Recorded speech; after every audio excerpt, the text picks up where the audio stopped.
Malik, a 20-year-old boy, found himself alone in a deep forest under the night sky. The full moon shone brightly above, casting silver light through the thick trees. He looked around, but no one was in sight. Fear gripped him. He stared deeply at the glowing moon when suddenly, the terrifying sound of a dragon roared through the forest. It was so loud that he shut his eyes tightly and covered his ears. Then, he felt something touch him. Opening his eyes, he saw a dragon and screamed. Terrified, Malik stumbled backward and fell, screaming. "Hey, wake up! Wake up!" Malik opened his eyes to the sound of a familiar voice and felt someone tickling him. "Where am I?" he asked as he sat up quickly, breathing heavily. "Hey, are you okay?" Malik looked up and realized it was his friend. That's when he understood, it had only been a dream. "Bad dreams?" Cairo asked. "Something worse," Malik replied, still trying to make sense of what had just happened. Cairo offered to listen, but Malik told him not to worry. Just then, the loud sound of the kingdom bell rang through the air. "Come on, we need to go," Cairo urged, and Malik stood up quickly. Malik was the son of one of the maids in Azuri palace.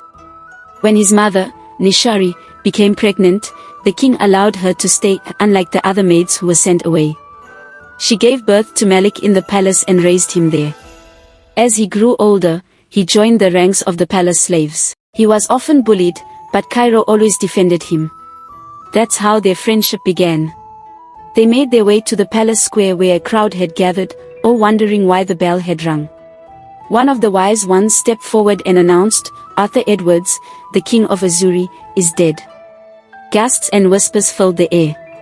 The people of Azuri were shocked and heartbroken. King Arthur had been a great ruler, and now the kingdom wondered who would take his place. "Prince Robert should be our next king. He's just a brat.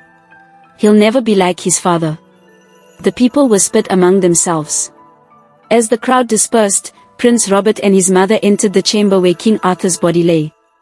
"I can't believe my father is gone," Robert wept, and his mother held him close. "Man up.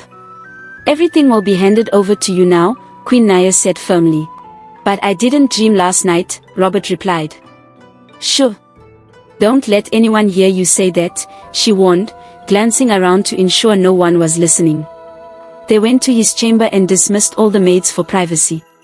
"What do you mean you had no dream?" she asked him anxiously. "As tradition says, the night the king dies, the next king sees a vision in his dream, one where the deceased king's dragon passes the crown to the heir." "But I had no dream, mother. Maybe I'm not meant to be king."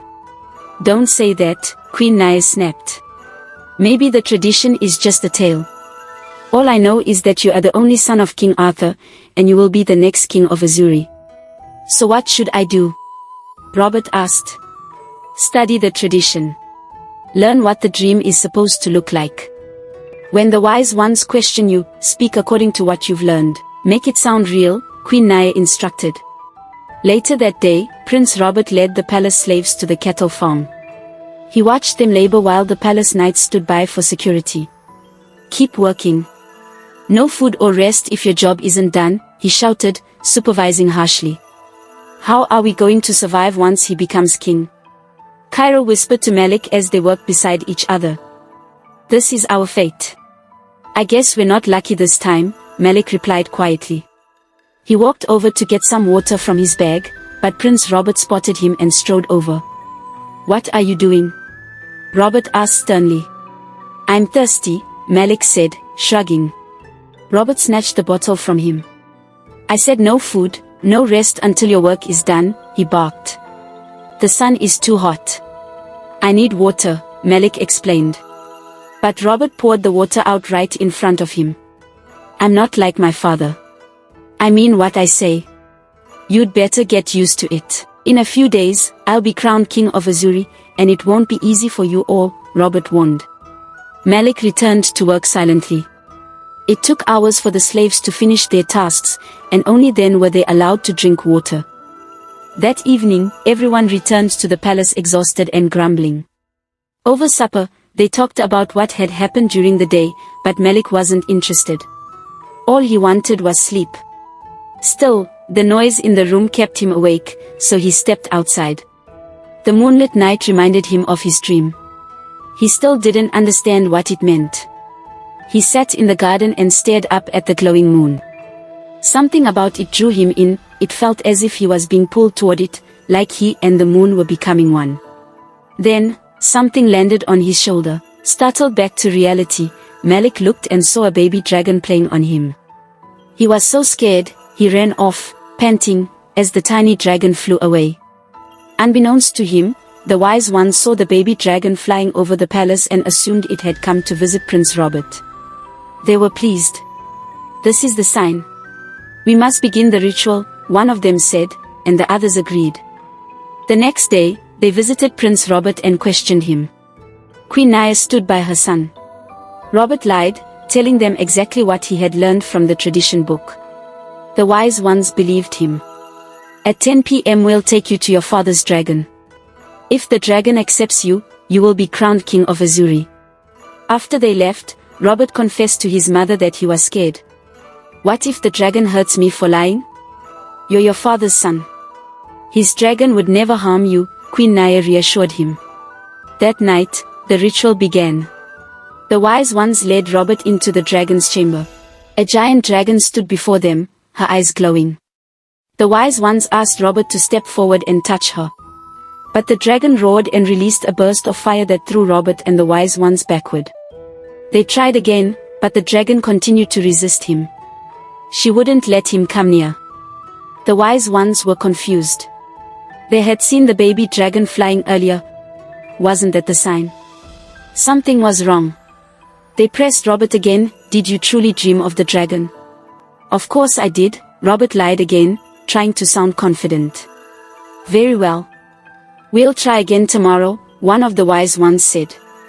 When Robert returned to the palace, he was furious. "I failed," he told his mother. "No, you didn't," she tried to console him. "Then why didn't I dream? Why didn't I see the baby dragon?" he whispered. "Am I really King Arthur's son?"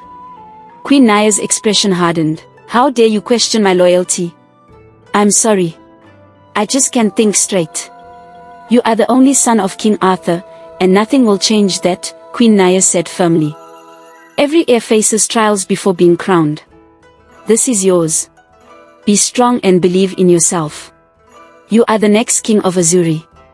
Robert calmed down.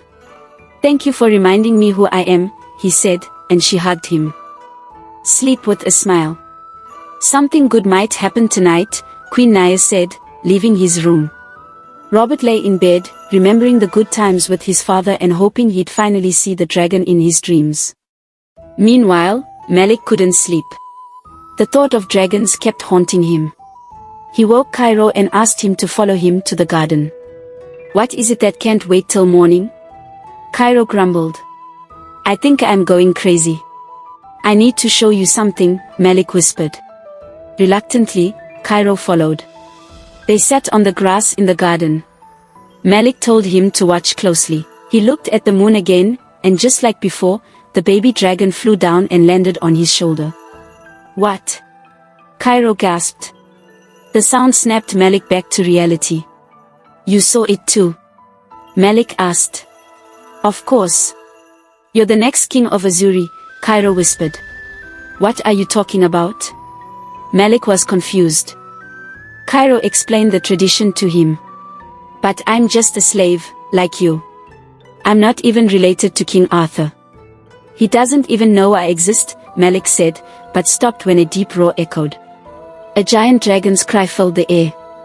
Malik and Cairo looked up in fear and rose to their feet. "I think your mother is the only one who can explain this," Cairo said softly.